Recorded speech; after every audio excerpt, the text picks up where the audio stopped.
Our first speaker tonight is going to be Ronak.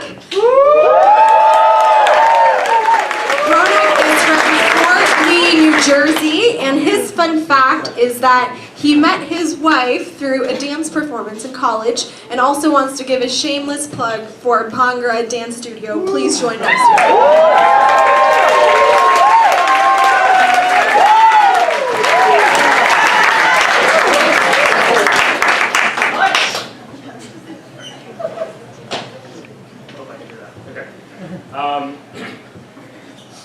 16. 16 is the number of people I lived with for the better part of my childhood. One house, 16 people. My father and his three brothers came to this country from India in the 1980s, each with $20 in their pockets, and they wanted to make ends meet. And so we had 8 adults, 8 of us kids. I was the only boy. I think that made me a stronger person. That and being a Jets fan, not a great combination as a kid. But as you can imagine, 8 kids running around the house. The kitchen was always going, just aromas of Indian food throughout the day. If you've ever been in an Indian household, there are always these loud conversations, especially if you're from where I'm from in India. Even if you're on the 3rd floor, you can hear the conversations from the ground floor.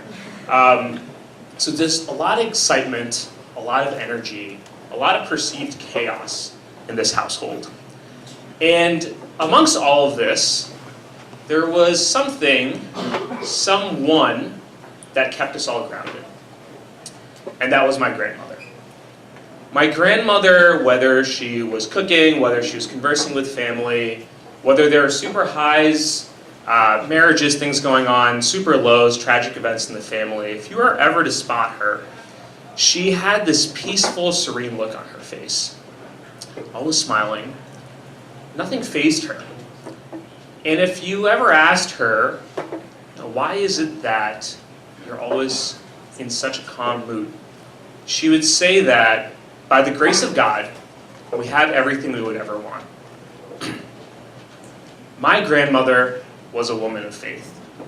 And it was this faith that led to her strength in very tough situations, that led to her calmness, led to her balance, her being very even-keeled. And this kind of permeated throughout the family. So if you were in my house, amidst all that chaos, the one peaceful time of the day is the morning when each of the families, 4 families, would be doing prayers. And so religion was an important aspect of my life. Faith was an important aspect of my life. And I experienced faith within the household with my grandmother. I aspired to be like her. And so I continued to explore religion. I attended a Sunday school where these ideas of balance, the ideas of acceptance, oneness, all these core tenets of my faith, Hinduism, were kind of explained to me. And I continued to explore them through different classes in the Sunday school of my own. And it kind of changed my decision in terms of college. So I decided in 12th grade that as a practicing Hindu, I would go and naturally go to the oldest Catholic university in the country, Georgetown University, Hoya Saxa. And I'm not going to talk about our horrible basketball record and losing in the first round of the NCAA tournament, because that'll make me even more sad. But it was that environment where I continued to explore my faith through a different lens. So I had this experiential aspect of it, I had this academic aspect of it, and now I was focused on my personal and professional development. So Georgetown's a Catholic school, so there were a bunch of Catholic priests, Jesuit priests who were on campus. They taught, they mentored students, and I built a strong relationship with a few of them. And there are 2 things that I really took away and learned from that environment. 2 concepts. One was this idea of cura personalis, which is caring for the whole person, serving the whole person. You'll see this if you ever walk through DC and Georgetown's campus, kind of posted everywhere. And the idea is that you don't just care for someone's physical health or just in terms of being around them emotionally, but also intellectually and spiritually. So that was concept number 1. Concept number 2 was discernment. And this was the idea that as you go through life, you constantly reflect back on where you are right now, what you're doing. You think about your North Star, so that is your value set. In my case, it was my faith.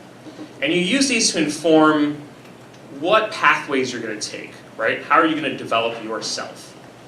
And so all these different ideas continue to develop in my mind, and I spent a summer in investment banking, and I didn't hate it. I didn't hate it.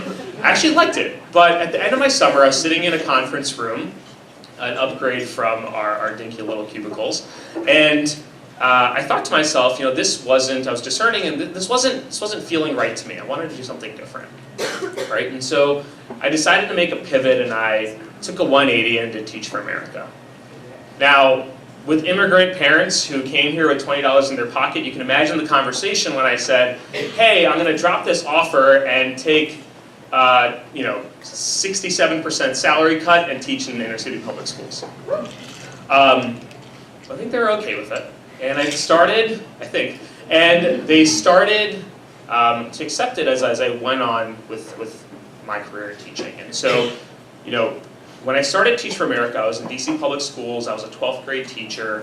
I had this facade of being trying to be the cool, approachable one who could relate to the students, who had interesting material, but inside I was struggling, had absolutely no idea what I was doing, and was a complete dork. But it was in this phase of my life where a lot of these concepts, starting from this idea of balance, pure personality to discernment, really came together and became very real, very tangible. There was one situation where, sitting in my classroom after school, I had students come in until 5 p.m. and I was packing up my stuff. It was 5 p.m. and one of my students walks into the room. She's one of my better students, and I see that she's shivering a little bit. She seems uncomfortable, which is not like her. She slowly walks towards me. I see that there are tears in her eyes.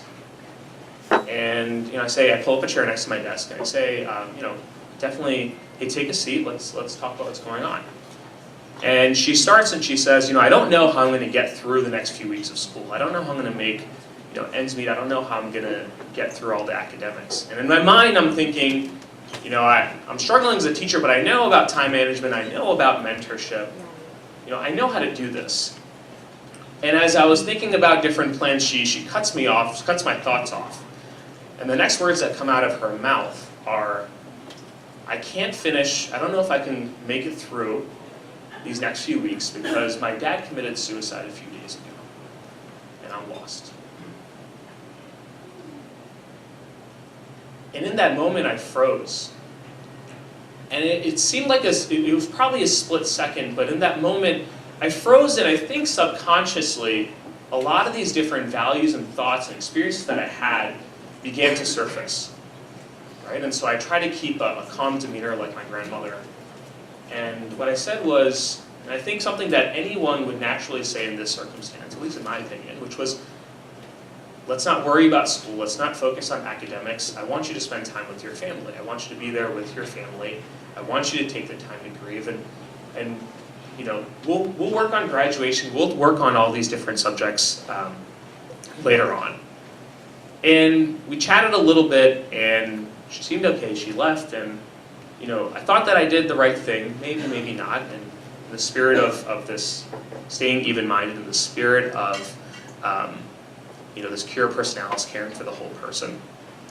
And I began to continue my reflections on who I was, where I was, how can I help this student?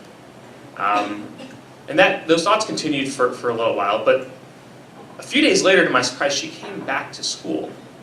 And not only did she come back, she hit the ground running. She was one of my best students.